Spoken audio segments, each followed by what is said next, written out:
Good evening mga ka-farmlat. Ayan, so nandito tayo ngayon sa next project. So same location nung nauna natin project, Ginayangan, Quezon.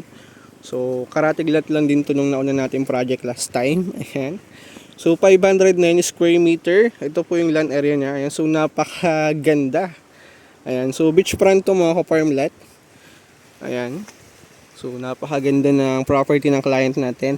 And yun mga ka-farmlat, kung may property kayo around Quezon, ayan, so kung need nyo ng relocation para ma-pinpoint natin yung mismong boundary nyo, and kung gusto nyo ma-secure ang boundary nyo mga ka-farmlat, so pwede natin yang lagyan ng fence, ano, so pwede natin lagyan ng cyclone wire, hog wire, and bob wire mga ka-farmlat, ayan. So napakaganda ng property, merong bakod, ano, so unang-una, secure yung boundary mo, hindi siya mapapasok ng ibang hayop, kung may tanim ka man, hindi mapiperwisyo, ano.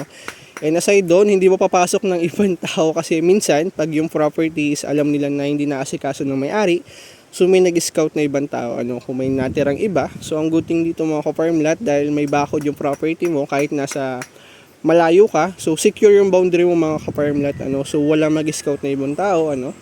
So hindi rin mo papasok ng ibang hayop, ano, ng mga hayop mga ka-farmlat, ayan.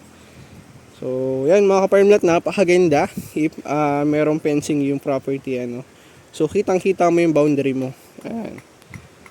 So, ayan mga ka-farmlat, kung may property kayo at gusto nyo i-secure yung boundaries nyo, ayan, free quotation yung mga ka-farmlat. And doon sa mga solid subscriber natin dyan, kung plano nyo magpa-pen, so, free gate ko na mga ka-farmlat, ayan. So, free na yung gate, ano, ang quote lang po dito is yung bakod lang. So, free gate ko na sa inyo, ayan. So, yun lang mga ka-farmlat. Thank you and God bless.